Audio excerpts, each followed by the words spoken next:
السلام علیکم ورحمۃ اللہ وبرکاتہ۔ الحمد للہ وکفى وسلام علی عباده الذین اصطفى اما بعد فقد قال اللہ تبارک وتعالی فی کلامہ القدیم اعوذ باللہ من الشیطان الرجیم بسم اللہ الرحمن الرحیم ام تريدون ان تسألوا رسولكم كما سئل موسى من قبل ومن يتبدل الكفر بالإيمان فقد ضل سواء السبيل صدق الله العلي العظيم وصدق رسوله النبي الأمين الكريم ونحن على ذلك لمن الشاهدين والشاكرين والحمد لله رب العالمين۔ معزز حاضرین اکرام و سامعین عظام، یہ سورہ بقرہ کی آیت نمبر 108 ہے۔ علماء کا اس بارے میں اختلاف ہے کہ اس کا ما قبل والی آیت سے تعلق ہے یا نہیں ہے۔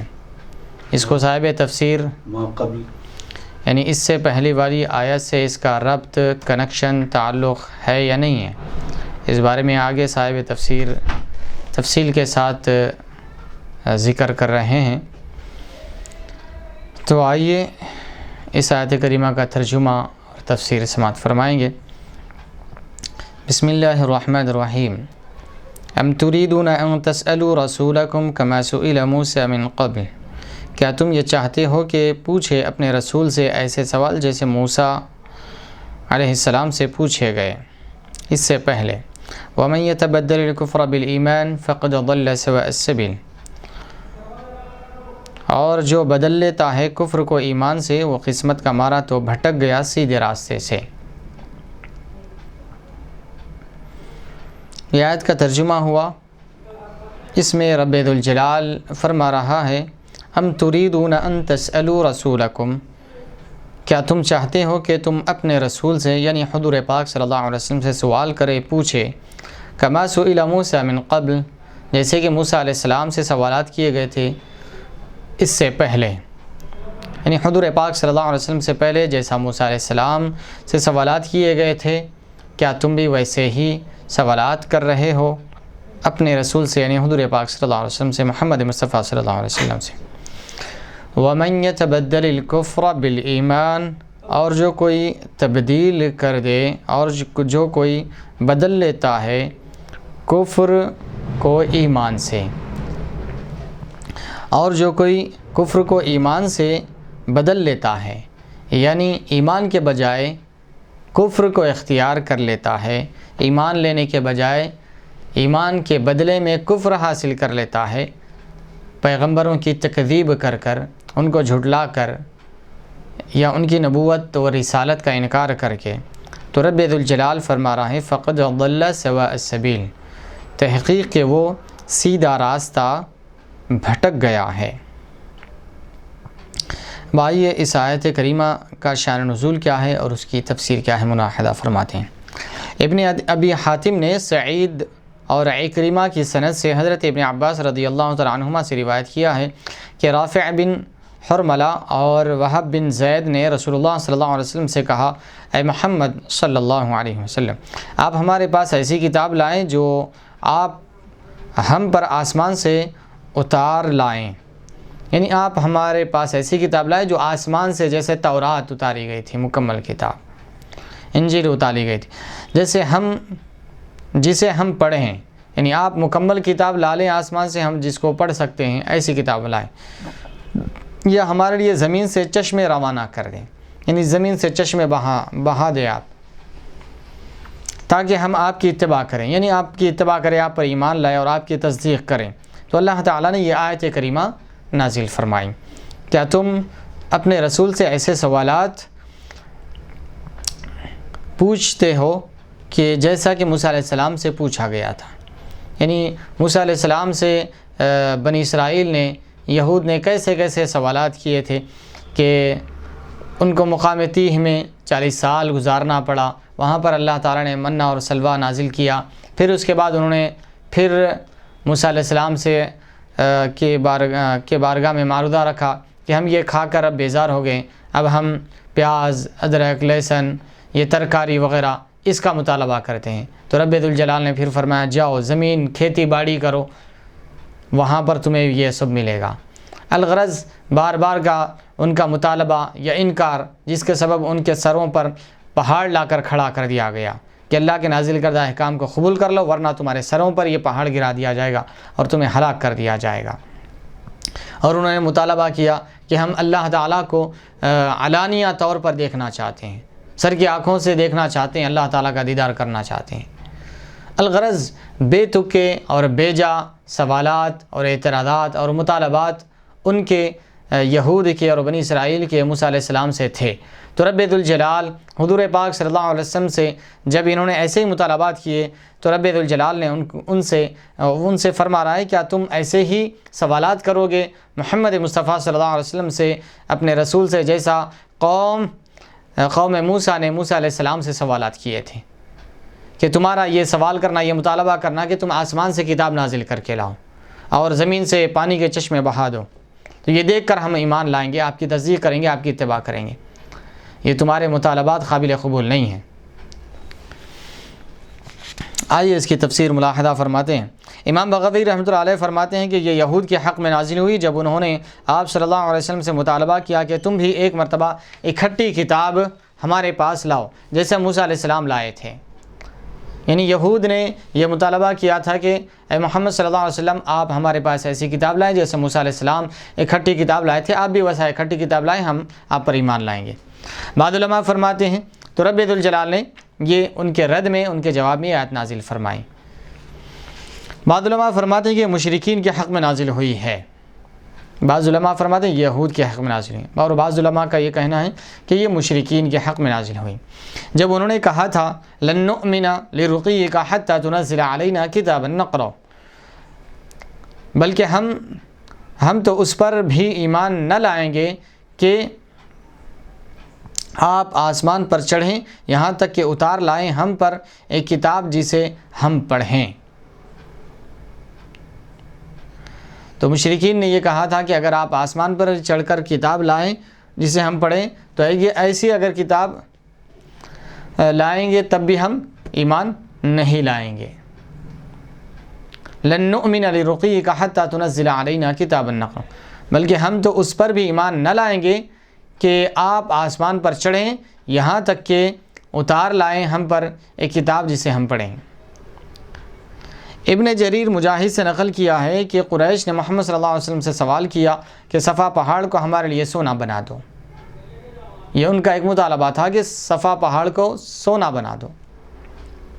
تو حضور پاک صلی اللہ علیہ وسلم نے فرمایا ٹھیک ہے، سونا بنا دیا جائے گا، یہ صفا پہاڑ کو سونا بنا دیا جائے گا، لیکن یاد رکھنا یہ بنی اسرائیل کے دسترخوان کی طرح ہے، اگر تم نے ناشکری کری تو پھر وہ تمہارے لیے وبال ہو جائے گا، عذاب ہو جائے گا تمہارے لیے۔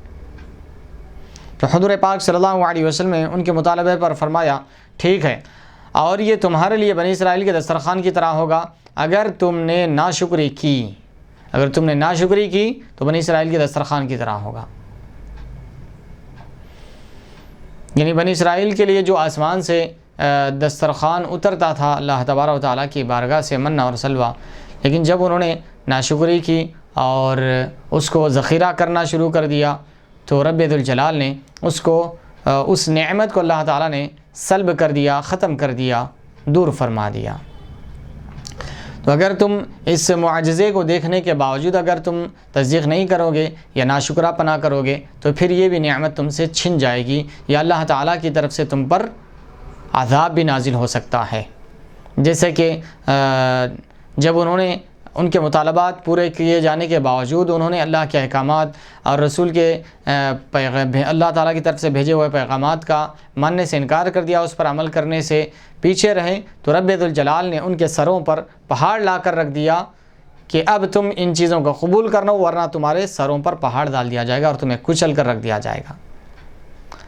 تو یہ تمہارا مطالبہ بھی قبول کیا جائے گا، لیکن یاد رکھیں اگر تم اس میں پھر وہی حرکت کریں گے تو پھر تمہارے لیے وبال جان بن جائے گا۔ یہ سن کر انہوں نے اپنے مطالبے سے رجوع کر لیا تو یہ آیت کریمہ نازل ہوئی۔ اسی طرح بغوی نے لکھا ہے کہ انہوں نے یہ مطالبہ کیا تھا لن نؤمن لک حتی تأتی باللہ والملائکۃ قبیلا، ہم ہرگز ایمان نہیں لائیں گے حتیٰ کہ آپ اللہ تعالیٰ کو اور فرشتوں کو بے نقاب کر کے ہمارے سامنے لے آئیں. یہ بھی ان کا مطالبہ تھا. تو اللہ تعالیٰ نے یہ آیت کریمہ نازل فرمائی کہ تمہارے بے تکے مطالبات، بے جا مطالبات قابل قبول نہیں ہیں، قبول نہیں کیے جائیں گے. الغرض مختلف شان نزول، اسباب نزول صاحب تفسیر یہاں پر ذکر فرما رہے ہیں. السدی ابو العالیہ سے روایت کیا ہے کہ ایک شخص نے عرض کی، یا رسول اللہ صلی اللہ علیہ وسلم، کاش ہمارے کفارات بھی بنی اسرائیل کے کفارات کی طرح ہوتے. یعنی ایک شخص نے حضور پاک صلی اللہ علیہ وسلم کی بارگاہ میں معروضہ رکھا، یا رسول اللہ اگر ہمارے کفارات بھی بنی اسرائیل کے کفارات کی طرح ہوتے تو کتنا اچھا ہوتا. رسول اللہ صلی اللہ علیہ وسلم نے ارشاد فرمایا، اللہ تعالیٰ نے جو تمہیں عطا فرمایا ہے وہ بہتر ہے. حضور پاک صلی اللہ علیہ وسلم نے انہیں تسلی دیتے ہوئے فرمایا کہ جو چیز اللہ تعالیٰ نے تمہیں عطا فرمایا وہ تمہارے لیے بہتر ہے. تم جو چاہ رہے ہو وہ تمہارے لیے بہتر نہیں ہے، تمہارے حق میں بہتر نہیں ہے، بلکہ اللہ تعالیٰ جو تمہارے لیے چاہ رہا ہے وہ بہتر ہے تمہارے لیے. اس کے بعد وضاحت فرمائی حضور پاک صلی اللہ علیہ وسلم نے کہ بنی اسرائیل کے کسی شخص سے اگر کوئی غلطی سرزد ہوتی تو وہ غلطی اور اس کا کفارہ اس کے دروازے پر لکھ دیا جاتا تھا. یعنی فلاں بن فلاں نے یہ گناہ کیا، یہ غلطی کی اور اس کا یہ کفارہ ہے. اللہ اکبر. اس کا گناہ بھی فاش ہو جا رہا ہے، اس کا کفارہ بھی بیان کر دیا جا رہا ہے. اللہ کی پناہ. اگر ایسا ہی کفارہ جیسا کہ وہ شخص نے حضور پاک صلی اللہ علیہ وسلم کی بارگاہ میں معروضہ رکھا کہ یا رسول اللہ کہ اگر بنی اسرائیل کی طرح ہمارے کفارات بھی ہوتے تو کتنا اچھا ہوتا. یعنی بنی اسرائیل میں یہ حضور پاک صلی اللہ علیہ وسلم نے بیان فرمایا کہ اگر ان میں کا کوئی شخص اگر گناہ کرتا، گناہ سرزد ہوتا تو اس کا گناہ، اس کا نام، اس کے دروازے پر اس کا گناہ اور اس کا کفارہ لکھ دیا جاتا تھا. یہ کتنی ذلت اور رسوائی کی بات ہے. اللہ اکبر. اب جو بھی وہاں سے جانے والا ہے، گزرنے والا ہے، وہ دیکھے گا. لیکن رب ذوالجلال کا لاکھوں کروڑوں اربوں کھربوں احسان ہے کہ اس نے حضور پاک صلی اللہ علیہ وسلم کے صدقہ طفیل میں ہمارے گناہوں کو بھی چھپا دیا. ہمارے گناہوں کو ایسا ہمارے دروازوں پر نہیں لکھا جاتا. آج ہمارے کفاروں کو قرآن میں بیان کر دیا گیا. نہ ہمارا کفارہ ظاہر ہوتا ہے، نہ ہمارا گناہ ظاہر فرماتا ہے رب ذوالجلال. تو حضور پاک صلی اللہ علیہ وسلم نے ارشاد فرمایا کہ بنو اسرائیل کے کسی شخص سے اگر کوئی غلطی سرزد ہوتی تو وہ غلطی اور اس کا کفارہ اس کے دروازے پر لکھ دیا جاتا تھا. اگر وہ کفارہ ادا کرتا تھا تو اس کے لیے دنیا میں ذلت اور رسوائی ہوتی تھی. اس کے گھر پر اس کا گناہ لکھ دیا جانا، اس کا کفارہ لکھ دیا جانا، یہ ذلت اور رسوائی نہیں تو اور کیا ہے. تو حضور فرمائے یہ دنیاوی، اگر وہ کفارہ ادا کرتا تو یہ دنیا میں اس کے لیے ذلت ہوتی، اور اگر کفارہ ادا نہ کرتا تو آخرت میں رسوائی ہوتی، اور اگر کفارہ ادا نہیں کرتا تو پھر آخرت میں اس کے لیے رسوائی رکھی ہوئی ہے. تو رب ذوالجلال ہم پر کتنا کریم ہے وہ رب، رحیم ہے وہ رب، رؤوف ہے وہ رب ہمارے اوپر. حضور پاک صلی اللہ علیہ وسلم کے صدقہ. تو حضور فرماتے ہیں اللہ تعالیٰ نے تمہیں اس سے بہتر عطا فرمایا ہے. یعنی تم سے اگر کوئی غلطی ہوتی ہے، کوئی گناہ سرزد ہوتا ہے، کوئی نافرمانی ہوتی ہے تو رب ذوالجلال تمہارے گھر کے دروازے پر، تمہارے دروازوں پر نہیں لکھا جاتا تمہارا گناہ، تمہارے گناہوں کا کفارہ نہیں لکھا جاتا تمہارے دروازوں پر.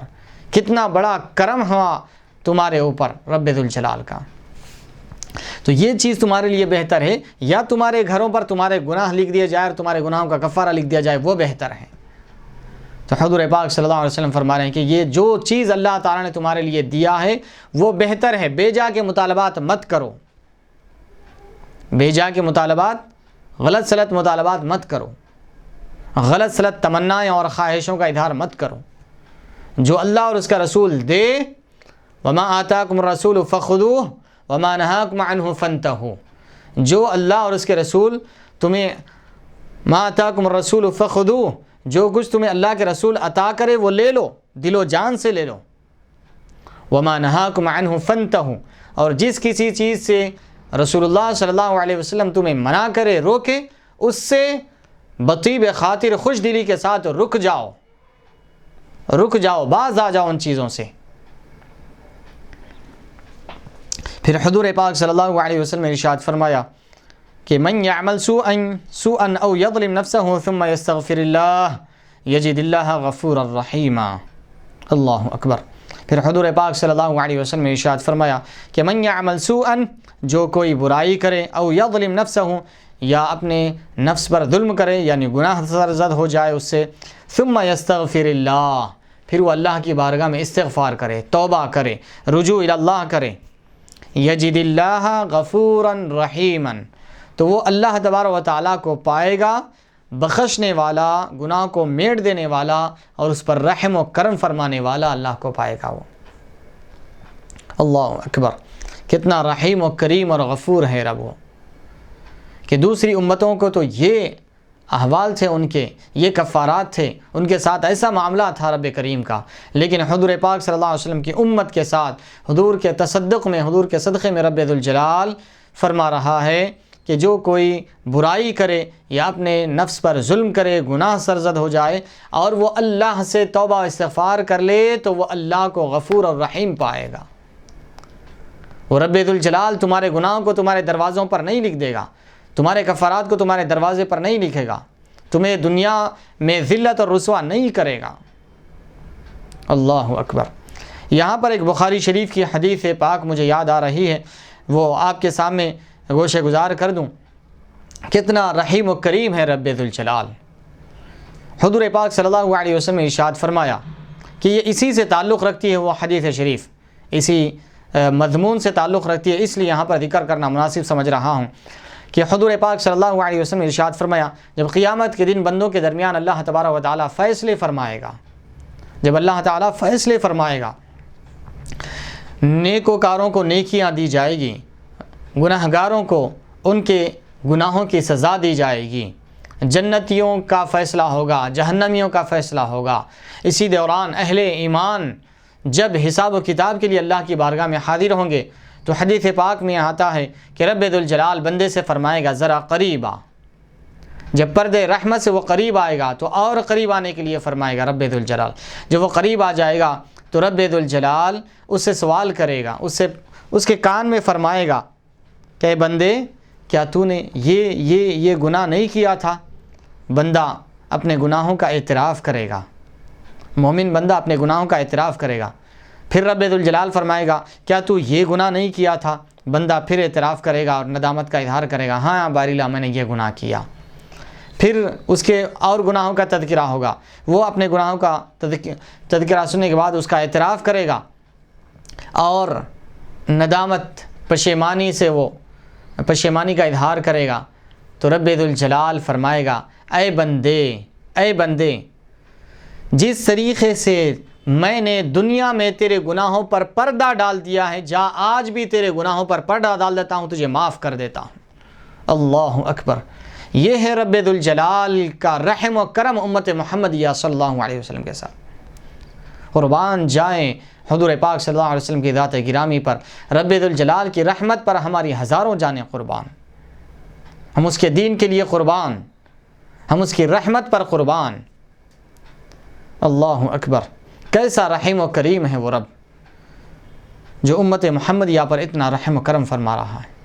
یہ بخاری شریف کی حدیث ہے۔ تو یاد رکھیں کہ دوسری امتوں کے ساتھ تو یہ حال تھا کہ اگر ان سے کوئی غلطی اور گناہ سرزد ہو جاتا تو ان کے دروازوں پر لکھ دیا جاتا ان کا گناہ اور ان کے کفارہ، لیکن رب ذوالجلال کا امت محمدیہ پر حضور کے صدقے میں یہ کرم ہوا کہ نہ ہمارا گناہ ہمارے دروازوں پر لکھا جا رہا ہے، نہ کفارہ ہمارے دروازوں پر لکھا جا رہا ہے۔ رب ذوالجلال ہمارے گناہوں کو چھپا دے رہا ہے۔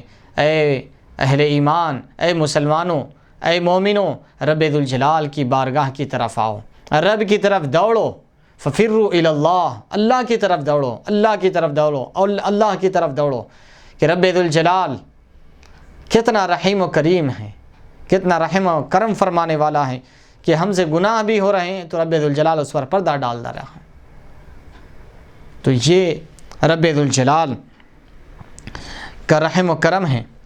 تو الغرض ایک شخص نے حضور کی بارگاہ میں یہ عرض کیا تھا کہ یا رسول اللہ کاش ہمارے کفارات بھی بنی اسرائیل کے کفارات کی طرح ہوتے، تو اچھا ہوتا. یہ ان کی سوچ تھی، ان کی فکر تھی، یہ ان کا معروضہ تھا حضور کی بارگاہ میں. تو حضور پاک صلی اللہ علیہ وسلم نے ساری مثال کے ساتھ، وضاحت کے ساتھ ان کی جو مطالبہ تھا اس کے بارے میں فرما دیا کہ اے تم جو جس چیز کا مطالبہ کر رہے ہو یہ تمہارے لیے فائدہ مند نہیں ہے، یہ تمہارے لیے سود مند نہیں ہے، بلکہ یہ تمہارے لیے نقصان دہ ہوتا تھا.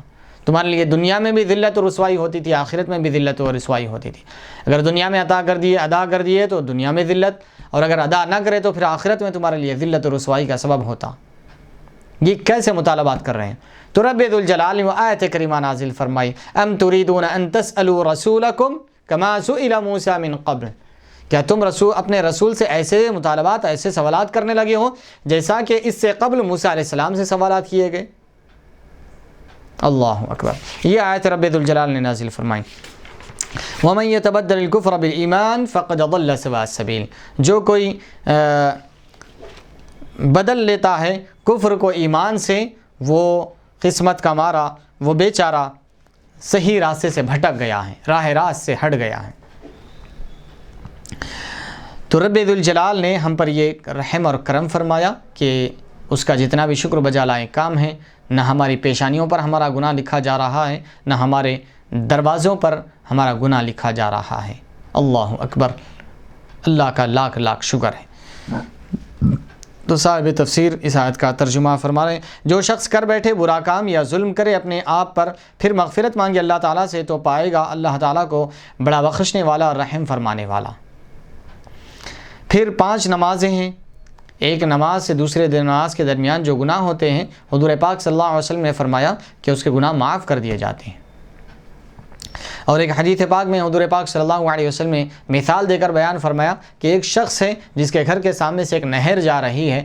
اگر وہ نہر سے وہ دن میں 5 دفعہ اگر پانی نہاتا ہے، غسل کرتا ہے، تو کیا اس کے جسم پر میل کچیل رہے گا؟ تو ہر ذی عقل تو یہی کہے گا کہ نہیں رہے گا. 5 دفعہ جو دن میں پانی نہاتا ہو، غسل کرتا ہو، تو اس کے جسم پر میل کچیل کہاں سے رہے گا؟ تو حضور پاک صلی اللہ علیہ وسلم نے یہ مثال دے کر بیان فرمایا ہے کہ اسی طریقے سے بندہ جب 5 دفعہ نماز پڑھتا ہے تو اس کے پورے گناہ دھل جاتے ہیں، پورے گناہ معاف ہو جاتے ہیں. ایک نماز سے دوسرے نماز کے دوران جتنے بھی اس کے گناہ ہوئے ہیں وہ سارے کے سارے گناہ صغیرہ معاف ہو جاتے ہیں. پھر جمعہ سے اگلے جمعہ کے درمیان جو گناہ ہوتے ہیں یہ بھی معاف ہو جاتے ہیں. حضور پاک صلی اللہ علیہ وسلم کی حدیث پاک ہے، یہ نمازیں اور جمعہ کفارہ بن جاتے ہیں. یہ ایک نماز سے دوسری نماز یہ تمام گناہوں کا کفارہ بن گیا. ایک جمعہ سے دوسری جمعہ یہ تمام گناہ کا کفارہ بن گیا. پس اللہ تعالیٰ نے اس واقعے پر یہ آیت کریمہ نازل فرمائیں. تو یہ تمام اسباب نزول یہاں پر صاحب تفسیر نقل فرمائے ہیں. مختلف اسباب نزول اس کے ذکر کیے گئے ہیں، ان کو یہاں پر ذکر کیا صاحب تفسیر نے. ان تمام مطالبات یا ان تمام وجوہات کی بنا پر اللہ تعالیٰ نے یہ آیت کریمہ نازل فرمائی کہ تمہارے کیا مطالبات ہیں. کیا تم ایسے مطالبات، کیا تم یہ چاہتے ہو کہ ایسے مطالبات کرو، ایسے سوال کرو اپنے رسول سے جیسا کہ موسیٰ علیہ السلام سے اس سے قبل کیے گئے تھے؟ یعنی جس طریقے سے بیجا سوالات، بیجا مطالبات قوم یہود نے حضرت موسیٰ علیہ السلام سے کیے تھے. کبھی تو اللہ تبارک و تعالیٰ کو دیکھنے کا مطالبہ کر دیا، کبھی کچھ آسمان سے منہ و سلویٰ کا، پھر پیاز کا. الغرض بہت سارے مطالبات ان کے تھے، تو بیجا مطالبات. تو اس سے رب ذوالجلال آگاہ فرما رہا ہے کہ جس طریقے سے قوم یہود نے موسیٰ علیہ السلام سے بے مطلب اور بے جا مطالبات کیے، کیا تم بھی حضور پاک صلی اللہ علیہ وسلم سے، نبی آخر الزماں سے، خاتم الانبیاء سے ایسے ہی مطالبات کرو گے، ایسے ہی سوالات کرو گے؟ اللہ اکبر. کیا تمہیں ان کی ذات پر ایمان نہیں ہے، ان کی نبوت اور رسالت پر؟ پھر تم ان سے ایسے مطالبات کیوں کر رہے ہو؟ تو گویا کہ تمہارا ان سے ایسے مطالبات کرنا، گویا کہ در حقیقت اس بات کی طرف تمہارا یہ پتہ چلتا ہے کہ در حقیقت تم ان پر ایمان ہی نہیں لائے. تو الغرض یہ آیت کریمہ مختلف اقوال کے مطابق یہود کے بارے میں نازل ہوئی، بعض قول کے مطابق مشرکین کے بارے میں نازل ہوئی، اور ایک قول کے مطابق جس میں فرمایا گیا کہ یا رسول اللہ ایک شخص نے عرض کیا یا رسول اللہ، یعنی یہ یا رسول اللہ کہنے سے معلوم ہوتا ہے کہ یہ خود صاحب ایمان تھے۔ تو الغرض مختلف اسباب یہاں پر بیان کیے گئے ہیں، تو الغرض یہاں پر بیجا مطالبات اور بیجا سوالات کرنے سے منع کیا جا رہا ہے، روکا جا رہا ہے۔ ام تریدون، ام کی بارے میں قواعد کی گرامر کی گفتگو فرما رہے ہیں، ملاحظہ فرمائیں۔ ام منقطعہ ہے اور اس کا معنی بل اتریدون ہے، اور مراد سوال نہ کرنے کی وصیت ہے، یعنی بیجا سوالات مت کرو۔ امام بغوی فرماتے ہیں کہ ام بمعنی حمزہ ہے، یعنی اتریدون اور ام زائدہ ہے، میم زائدہ ہے۔ بعض علماء فرماتے ہیں کہ اس کا معنی بل تریدون ہے، اور یہ بھی ممکن ہے کہ یہ ام متصلہ ہو، جو دو جملوں کے درمیان تسویہ کے لیے جملے پر داخل ہوا ہے، اور اس حمزہ پر معطوف ہو جو علم تعلم کے ارشاد میں گزر چکا ہے۔ اور یہاں اگرچہ خطاب خصوصیت کے ساتھ حضور نبی کریم صلی اللہ علیہ وسلم کو ہے، لیکن مراد آپ صلی اللہ علیہ وسلم اور آپ کی امت اجابت یا امت دعوت مراد ہے، کیونکہ ارشاد ہے وما لکم من دون اللہ، لکم فرمایا اللہ تعالیٰ، وما لکم من دون اللہ، تمہارے لیے ہے، نہیں ہے اللہ کے سوا کوئی مددگار،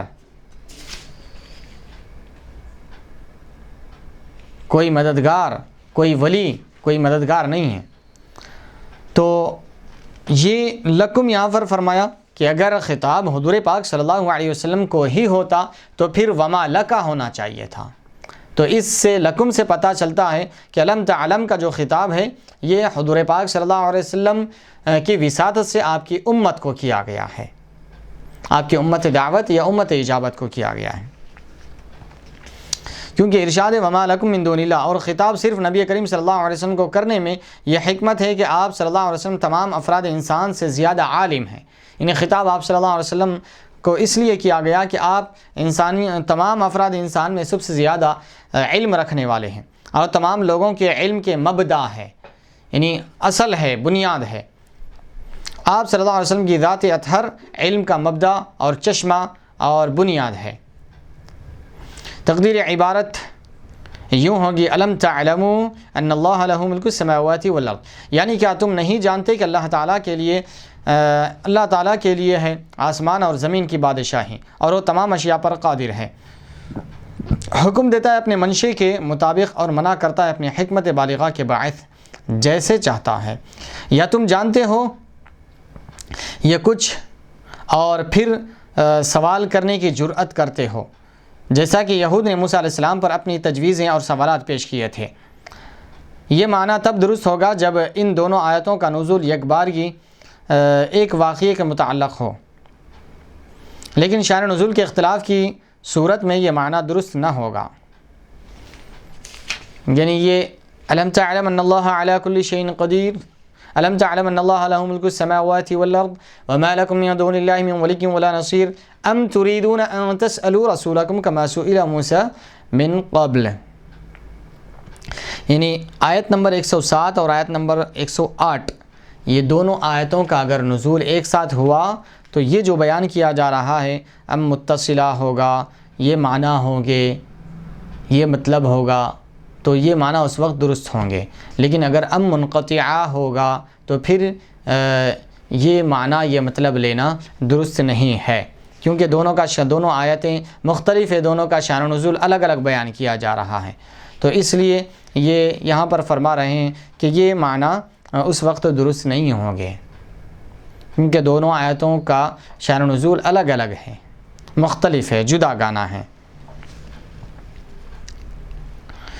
کسائی نے ام متصلہ بنانے سے منع کیا ہے، یعنی یہ ام متصلہ نہیں ہے بلکہ ام منقطعہ ہے، اور متصلہ جو بناتے ہیں اس کے بارے میں صاحب تفسیر فرمانے کے امام کسائی نے متصلہ یہ ام کو متصلہ بنانے سے منع کیا ہے، کیوں اس کی وجہ بھی بیان فرمایا، اور فرمایا کہ ام متصلہ کی نشانی یہ ہے کہ اس کے بعد مفرد ہوتا ہے، یہاں پر مفرد نہیں ہے، یہاں پر تو جملہ پایا جا رہا ہے، ام کے بعد مفرد نہیں آیا، تریدون ان تسألوا رسولکم کما سئل، یہ جملہ آیا ہے، تو جب کہ ام متصلہ کے بعد مفرد ہوتا ہے، یہ صاحب تفسیر امام قصائی کے حوالے سے فرما رہے ہیں کہ امام قصائی نے فرمایا کہ ام متصلہ کی نشانی یہ ہے، اس کی علامت یہ ہے کہ اس کے بعد مفرد ہوتا ہے، اور ام منقطعہ کی علامت یہ ہے کہ اس کے بعد جملہ ہوتا ہے۔ تو یہاں پر جملہ ہے، مفرد نہیں ہے، تو اس لیے یہاں پر ام متصلہ بنانا صحیح نہیں ہے، یہ امام قصائی نے فرمایا ہے، اور صاحب تفسیر نے ابتدا میں بیان فرما دیا تھا کہ ام منقطعہ ہے۔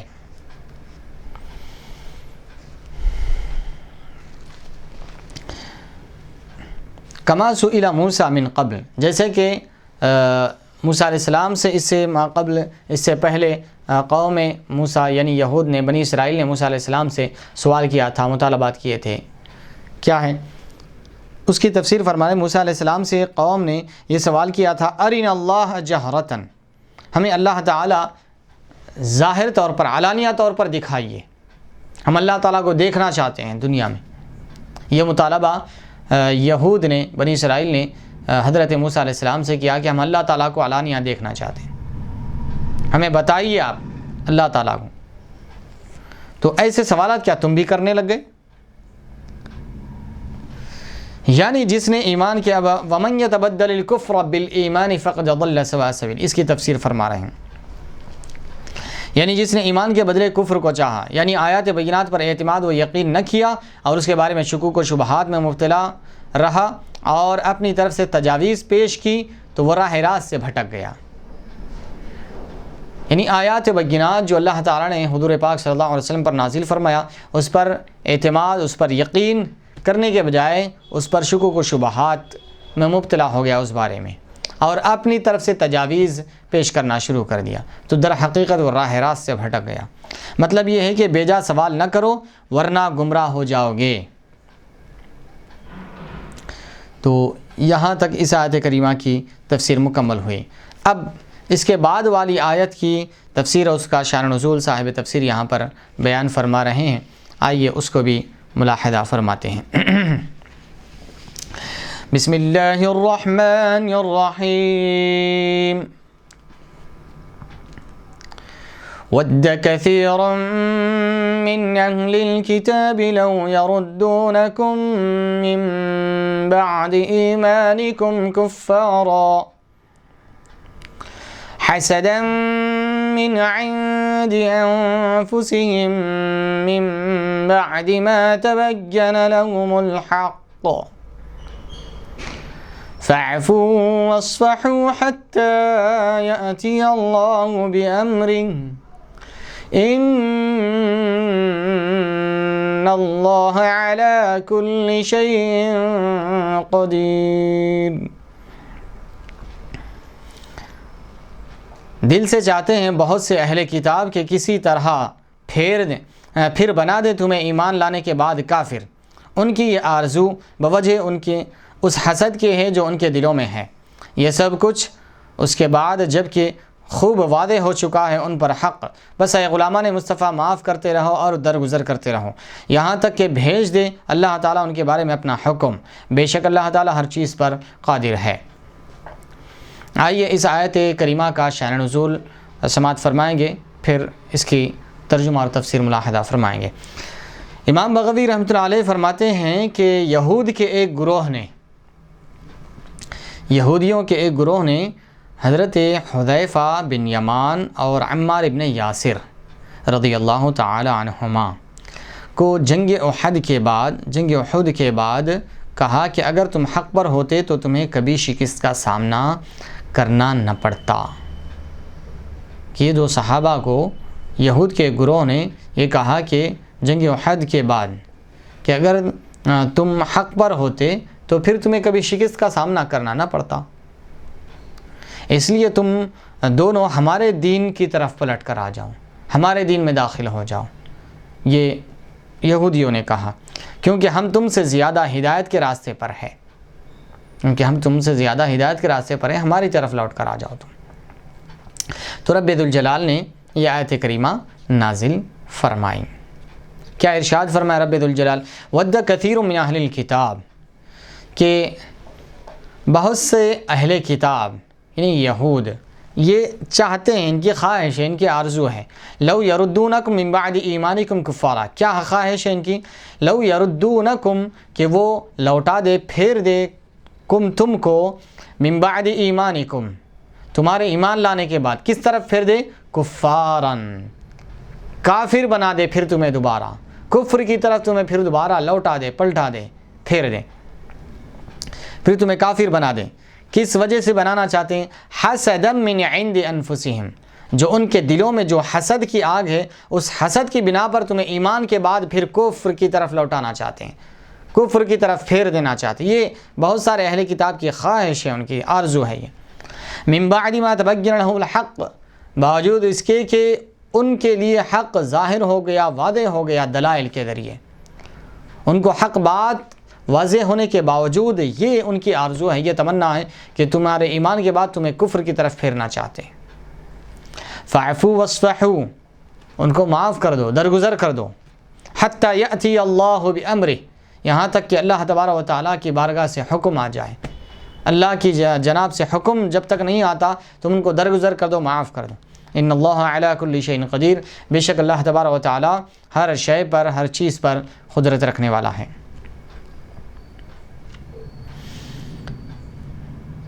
ابن ابی حاتم نے ابن عباس رضی اللہ تعالیٰ عنہما سے نقل کیا کہ یہ آیت کریمہ حیی اور ابو یاسر بن اخطب یہودیوں کے بارے میں نازل ہوئی. ان دونوں کے بارے میں نازل ہوئی. یہ دونوں یہودی عربوں سے بہت حسد کرتے تھے. یہ دونوں یہودی جو تھے عربوں سے بہت زیادہ حسد کرتے تھے، کیونکہ اللہ تعالیٰ نے انہیں اپنے رسول کا شرف عطا فرمایا. یعنی اللہ تبارک و تعالیٰ نے اہل عرب میں سے رسول منتخب فرمایا، اور یہ عربوں میں سے ہی اللہ تبارک و تعالیٰ نے رسول کو نازل فرمایا، اس لیے یہ ان سے بہت زیادہ حسد کرتے ہیں. یہ دونوں افراد اپنی پوری صلاحیتیں صرف کرتے کہ لوگ اسلام سے برگشتہ ہو جائیں، اسلام سے متنفر ہو جائے، اسلام سے پھر جائیں.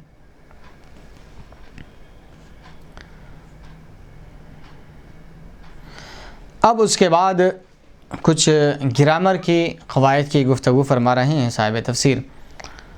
ود کثیر من اہل الکتاب لو یردونکم، یہ جو لو ہے یہ مصدریہ ہے فرما رہے ہیں، اور یہ ان کے معنی میں ہے، ان کے قائم مقام ہے، لیکن عمل میں نہیں ہے، عمل نہیں کرے گا ان کی طرح، کیونکہ ان یہ مصدر کے معنی میں کر دیتا ہے، اور لفظی عمل یہ کرتا ہے کہ نون عربی کو گرا دیتا ہے، اور رفع کے بجائے ضمہ کے بجائے فتحہ دیتا ہے.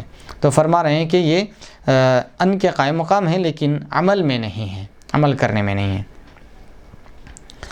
یہ ودا کا مفعول ہے، یعنی لو یردونکم جو ہے یہ ودا کا مفعول ہے فرما رہے ہیں. یعنی ان کی چاہت، ان کی آرزو کیا ہے کہ لوٹا دے تمہیں ایمان کے بعد کفر کی طرف. یا یہ جو لو ہے لیتا کے معنی میں ہے فرما رہے ہیں. لو لیتا یردونکم، کاش کہ وہ اہل ایمان کو وہ لوٹا دیں، ایمان کے بعد کفر کی طرف انہیں لوٹا دیں. اور کفار کی خواہش کا بیان ہے اور حکایت ہے. کفارن جو ہے یہ مخاطبین کی ضمیر سے حال ہے، یعنی لو یردونکم میں جو کم جو ضمیر ہے، جو اللہ تبارک و تعالیٰ نے جن کی طرف اہل ایمانوں کی طرف خطاب کر کے فرمایا کہ وہ چاہتے ہیں کہ لوٹا دے تم کو ایمان کے بعد کفر کی طرف، تمہارے ایمان لانے کے بعد کفر کی طرف تمہیں لوٹا دینا چاہتے. تو یہ جو کفارن کیا ہے، کم کی ضمیر سے حال ہے. حسدن یہ ودا کی علت کی وجہ سے منصوب ہے، یعنی مفعول لہو، یعنی ان کی چاہت کی وجہ کیا ہے، ریزن کیا ہے، کارن کیا ہے، سبب کیا ہے ان کی چاہت کا، اہل ایمان کو کفر کی طرف لوٹانے کا ریزن کیا ہے. حسد من عند انفسہم، جو ان کے دلوں میں جو حسد ہے، حسد کی آگ جل رہی ہے، وہ حسد کے سبب وہ چاہتے ہیں کہ اہل ایمان کو، یعنی تم کو ایمان سے نکال کر کفر کی طرف لوٹا دینا چاہتے ہیں. یا مفعول مطلق ہونے کی وجہ سے منصوب ہے، یعنی یحسدونکم حسدن، یعنی یہاں پر فعل محذوف مان رہے ہیں، تو ایسی صورت میں یہ مفعول مطلق ہوگا۔ اس کے بعد من عند انفسہم فرما رہے ہیں کہ یہ ودہ کے متعلق ہے، یعنی جار مجرور ہے، یہ کسی فعل کے متعلق ہوتا یا شبہ فعل کے متعلق ہوتا، تو ودہ کے متعلق ہے، یعنی ان کی یہ خواہش ان کے خبث باطن سے ہے، یعنی ودہ ان کی چاہت جو خواہش ہے یہ ان کی باطنی خباثت کی وجہ سے، باطنی گندگی کی وجہ سے اللہ تعالیٰ نے انہیں یہ حکم نہیں دیا ہے، یا یہ حسدن کے متعلق ہے، یعنی ایسا حسد جو ان کے باطن سے پیدا ہوا ہے۔ من بعد ما تبین لهم الحق، اس کی تفسیر فرما رہے ہیں کہ حق سے مراد معجزات اور تورات میں آپ کی مذکورہ صفات ہیں، یعنی ان کو حق واضح ہونے کے باوجود وہ یہ چاہتے ہیں کہ تمہیں ایمان سے نکال کر کفر کی طرف لوٹا دے، حق واضح ہونے کے باوجود۔ کیا ہے وہ حق؟ تو فرما رہے ہیں کہ معجزات جو اللہ تعالیٰ نے موسیٰ علیہ السلام کو عطا فرمائے تھے، وہ معجزات، یا حضور پاک صلی اللہ علیہ وسلم نے جو معجزات بیان فرمائے، معجزات دکھائے، وہ معجزات، یا جو حضور پاک صلی اللہ علیہ وسلم کے صفات جو تورات میں موجود تھے، یہ حقائق واضح ہونے کے باوجود بھی پھر ان کی خواہش، ان کی چاہت یہی تھی کہ وہ تمہیں ایمان ان سے نکال کر کفر کی طرف لوٹا دیں۔ فاعفوا واصفحوا، یہ جو معاف کرنے اور درگزر کرنے کا حکم ہو رہا ہے، جب تک کہ اللہ کی طرف سے کوئی واضح پیغام، واضح حکم نہیں آ جاتا، تو اس بارے میں صاحب تفسیر فرمانے کہ یہ حکم کفار سے جنگ کرنے کے حکم سے پہلے کا ہے، یعنی جو کفار سے جنگ کرنے کا جو حکم دیا گیا تھا اس سے پہلے کی بات ہے، یہ اس سے پہلے اللہ تبارک و تعالیٰ نے اس سے پہلے کے حکم میں ارشاد فرمایا فاعفوا واصفحوا، معاف کرو، درگزر کر دو، چھوڑ دو انہیں، یہاں تک کہ اللہ کا حکم آ جائے۔ تو اللہ کا حکم یعنی جدال کا، یعنی جنگ کا، جہاد کا حکم آنے سے پہلے کا حکم ہے، یہ جہاد کا حکم آنے کے بعد کا حکم نہیں ہوتا، یہ یعنی اہل ایمان کو اپنا بدلہ لینے اور ظلم کے خلاف ٹھہرنے کا پورا اللہ تبارک و تعالیٰ نے اختیار دیا اور اجازت عطا فرمائی۔ حتی یأتی اللہ بامرہ ان اللہ علی کل شیء قدیر، تو یہاں تک کہ اللہ کا حکم آ جائے، کیا کس بارے میں حکم آ جائے؟ ان کو معاف کرو، درگزر کر دو، تو یہ تو حکم جہاد کے حکم کی اجازت سے پہلے کا ہے۔ اب رہا حتی یأتی اللہ بامرہ، اللہ تعالیٰ کا جب تک کہ حکم نہیں آ جاتا، کس بات کا حکم؟ اس بارے میں فرما رہے ہیں وہ امر قتال کی اجازت ہے، یعنی جو جہاد کی اجازت ہے، جب تک کہ اللہ تعالیٰ کی طرف سے جہاد کی اجازت نہیں آ جاتی، قتال کی اجازت نہیں آ جاتی، اس وقت تک تم معاف کرتے رہو، درگزر کرتے رہو۔ اور کیا ہے؟ ٹیکس لگانا ہے، یعنی جو صلح کر لیں ان کو ٹیکس لگائیں، ٹیکس جزیہ لگانا ہے۔ بعض علماء فرماتے ہیں کہ قریظہ کا قتل اور بنو نذیر کا جلا وطن کرنا ہے، یعنی اس سے مراد یہاں تک کہ اللہ کا کوئی فیصلہ نہ آ جائے، اللہ کا کوئی حکم نہ آ جائے، تو اس میں یہاں پر قریظہ کا قتل اور بنو قریظہ کا جلا وطن کرنا یہ مراد ہے۔ ان اللہ علی کل شیء قدیر، بے شک اللہ تبارک و تعالیٰ ہر چیز پر قدرت رکھنے والا ہے۔ تو اس چیز کے حوالے سے فرما رہے ہیں اللہ تعالیٰ ان سے انتقام لینے پر قادر ہے، جو اس طریقے سے اہل ایمان کو کافر بنانا چاہتے ہیں، ان کی خواہشیں واضح دلائل کے باوجود اور اہل ایمان پر ظلم و زیادتی کرتے ہیں، تو یاد رکھیے اللہ تبارک و تعالیٰ ان سے انتقام لینے پر قادر ہے۔ پھر آگے رب ذوالجلال ارشاد فرما رہا ہے، بسم اللہ الرحمن الرحیم،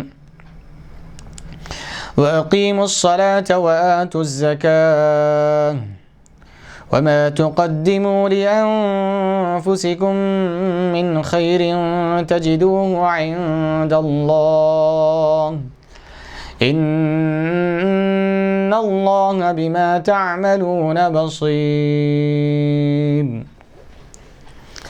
اور صحیح ادا کرو نماز اور دیا کرو زکوٰۃ، اور جو کچھ آگے بھیجو گے اپنے لیے نیکیوں سے ضرور پاؤ گے اس کا ثمر اللہ تعالیٰ کے ہاں، یقیناً اللہ تعالیٰ جو کچھ تم کر رہے ہو خوب دیکھ رہا ہے۔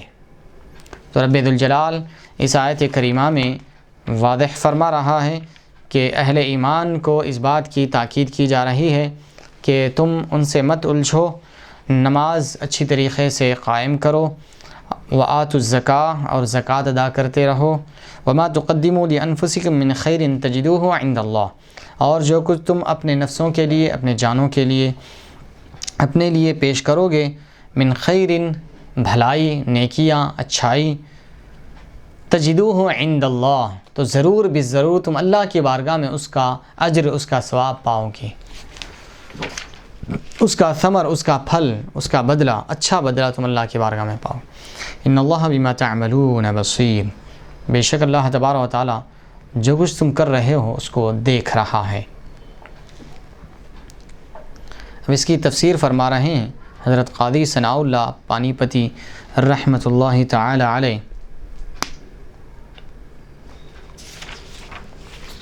وَأَقِيمُوا الصَّلَاةَ، اس بارے میں فرما رہے ہیں کہ اس کا عطف فاعفو پر ہے، یعنی ان کو چھوڑو اور تم عبادت کے ذریعے اللہ کی بارگاہ میں جھک کر ان کی مخالفت کرو، یعنی انہوں نے جو تمہیں بھٹکانے کی کوشش کی ہے، تمہیں ایمان کی روشنی سے کفر کی تاریکیوں کی طرف لے جانا چاہتے ہیں، وہ اس کی خواہش رکھتے ہیں اور اس کے متعلق وہ اس کے ضمن میں ایسے کام بھی کر رہے ہیں، ایسے سرگرمیاں بھی چلا رہے ہیں، تو اے اہل ایمان، اے مسلمانوں، تم فاعفو، ان کو معاف کر دو، واصفحوا، درگزر کر دو، وَأَقِيمُوا، اور ان کو چھوڑ دو ان کے حال پہ، اور تم اللہ کو منانے میں، اللہ کو راضی کرنے میں لگ جاؤ۔ وَأَقِيمُوا الصَّلَاةَ، نماز قائم کرو اچھی طریقے سے، اللہ کی عبادت کرو۔ وَآتُوا الزَّکاۃ، تو فرما رہے ہیں کہ یہ اس کا عطف ہے، فاعفو پر عطف ہے، فاعفو واصفحوا، فاعفو واصفحوا، فاعفو وَأَقِيمُوا الصَّلَاةَ، اس کا عطف فاعفو پر ہے، یعنی ان کو چھوڑو اور تم عبادت کے ذریعے اللہ تعالیٰ کی بارگاہ میں جھک کر ان کی مخالفت کرو، یعنی اللہ تعالیٰ کی عبادت کر کے تم ان کی مخالفت کرو، یہی ان کا جواب ہے۔ تم ان کی باتوں میں آ کر، ان کی سرگرمیوں کی وجہ سے تم ایمان سے پھر کر کفر کی طرف نہ جاؤ، بلکہ تم اپنے ایمان پر ثابت قدم رہو، جمے رہو، ڈٹے رہو، اور ایمان کے جو تقاضے ہیں، عبادات، نماز، روزہ، زکوٰۃ، حج، یہ سب کرتے رہو، تاکہ وہ تمہارے ان ایمان پر ثابت قدم رہنے کی وجہ سے وہ کمزور ہو جائے اور تمہیں بار بار اپنی طرف مائل کرنے سے رک جائے، یہ ان کا جواب ہوگا۔ پھر اس کے بعد فرمایا، صاحب تفسیر فرما رہے ہیں، یقیناً اللہ تعالیٰ بے شک خوب جو کچھ تم کر رہے ہو دیکھ رہا ہے، چاہے تم ظاہری طور پر کرو یا باطنی طور پر کرو، سرن کرو یا علانیاتن کرو، اللہ تعالیٰ ہر چیز کو دیکھ رہا ہے، تمہارے کاموں کو۔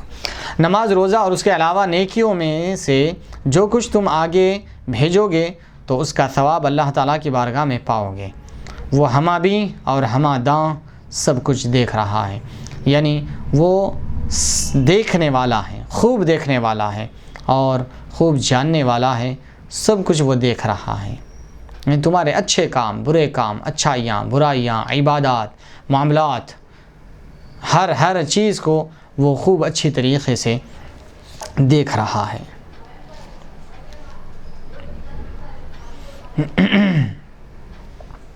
اب یہاں پر یہ آیت کریمہ کی تفسیر مکمل ہوئی، انشاءاللہ تبارک و تعالی اس کے بعد کی تفسیر آنے والے ایام میں سماعت فرمائیں گے۔ اللہ تبارک و تعالی سے دعا ہے کہ رب تبارک و تعالی ہمیں بیجا سوالات کرنے سے اور بیجا مطالبات کرنے سے ہماری حفاظت فرمائے اور ایمان پر ثابت قدم رکھے اور نماز قائم کرتے رہنے اور زکوٰۃ ادا کرتے رہنے اور اپنے لیے آخرت میں اللہ کی بارگاہ میں اچھے اعمال اور نیکیاں بھیجتے رہنے کی توفیق رفیق عطا فرمائے۔ وصلی اللہ تبارک و تعالی وسلم علی خیر خلقہ سیدنا محمد وعلی آلہ واصحابہ وبارک وسلم اجمعین، والحمد للہ رب العالمین، لا الہ الا اللہ محمد رسول اللہ۔